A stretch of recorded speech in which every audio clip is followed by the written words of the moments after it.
Have you ever wondered how wars are really fought? What all weapons are used during a war?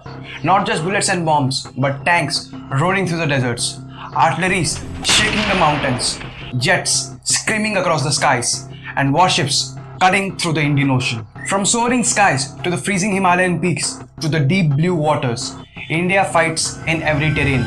And leading the charge, the Indian Army rewriting the rules of modern warfare. Namaskar, myself D. Kirot Kumar and welcome to the DK Report. In this video, we are diving into the steel heart of India's defense power. The battle tanks, the IFVs, the APCs and Naval Arsnel, which has a game-changing weapon built with 3 times the steel of Eiffel Tower and half the steel used to build in Burj Khalifa. Can you guess which beast is this? If yes, comment down, or else stick till the end because we are going to break down India's naval and grounded weapons like never before. First comes the main battle tanks, which can be used to fight in any difficult terrain. It can hit the enemy hard with their 120mm smoothbore and rifled guns. The Indian Army boasts the largest fleet of main battle tanks in South Asia, 4,000 plus in numbers, ready to dominate any battlefield. First comes the Arjun Mk1 and Mk1A, India's homegrown titan. It is designed by DRDO, a symbol of India's self-reliance. It has 120mm rifled guns, night fighting tech, and advanced enemy tracking. It has a range of 500 plus kilometers and can go up to a speed of 70 plus kilometers per hour. The T-90 Bhishmas, the Russian-Indian powerhouse, known as the backbone of the Indian Armed Forces, 1300 in service, built by Russia for Indian terrains. It has 125mm smoothbore guns for more precision and power striking. It has night fighting tech, automatic reloading and thermal sights, which has a range of 550 kilometers. The T-92 Ajaya, the veteran warriors, 2,400 in service and are being continuously replaced with new tanks. Lastly comes the Zorawar light tanks, 59 are on order, built for lightweight operations in places like Ladakh. These are machines that act as armored guns. They carry our soldiers into the battle tank and pack a punch. The infantry carrying vehicles and the armored personal vehicles. First comes the BMP-2 Sarathar. These are amphibious warriors. There are 2,400 in number and can cross rivers and lakes. They have 30mm autocannon and anti-tank missiles. Second comes the Tata Kestrel 8x8. This is a modern marvel. This is a wheeled IFV and can be used for transportation in difficult terrains. Third comes the Kalyani M4, the heavy-duty protector. Mine and blast protector, can mount anti-tank missiles. Lastly comes the Namika, the tank destroyers. Fire and forget missiles that destroy tanks and harden bunkers. If tanks are fists of the Indian Army, artilleries are long arms that punches the enemy before they even see us. These are not just guns, these are thundermakers that turn the tide of the war from miles away.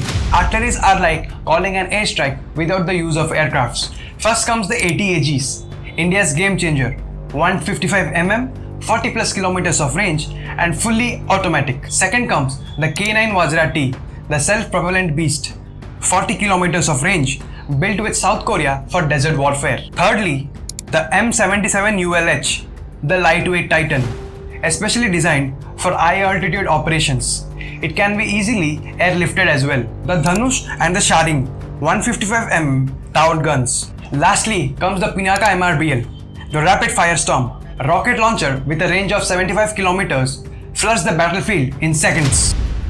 Now let's talk about the missiles, where precision meets power. First comes the BrahMos ultrasonic cruise missile, which can go up to a speed 3 times more than the sound. Second comes the Prahar ballistic missile. Third comes the Agni series, ballistic missiles with a range of 10,000 kilometers from Agni 1 to Agni 6. Fourth is the Akash SAM missile. It is an air defense system. Fifth is the S-400s. You all know about it. Do you know the difference between the supersonic cruise missiles and the ballistic missiles? The supersonic cruise missiles travels faster than the speed of sound, whereas the ballistic missiles arc through the space to travel longer ranges. Now comes the Naval Arsenal.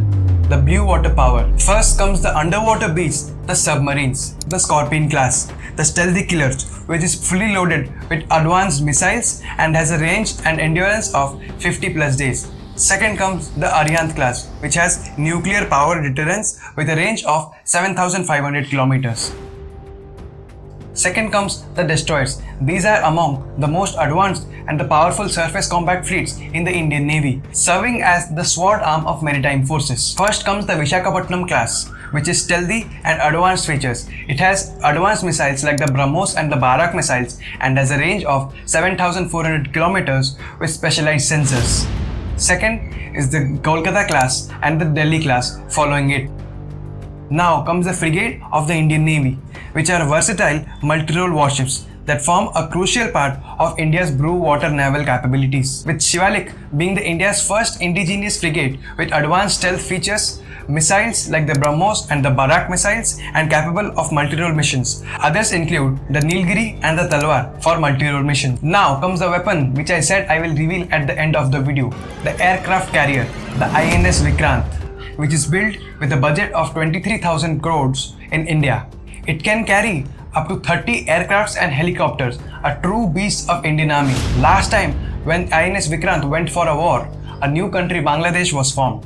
So you know how deadly it is. Second aircraft carrier is the INS Vikramaditya, made by Russia, which has near about features like the INS Vikrant. Last but not the least, the soldiers and their gears, the rifles, the SIG Soldier 716, AK-203 and INSAS. The snipers include the Vidvanshak and Barrett M95 for long-range kills. The transportation vehicles include Mahindra ALSV, Tata Safari Strom and 35,000 Maruti Gypsies. India's military isn't just preparing for war, it's preparing to dominate any war anywhere, from deserts to oceans. This is a war machine built with power, pride and innovation. Now that's it for the video.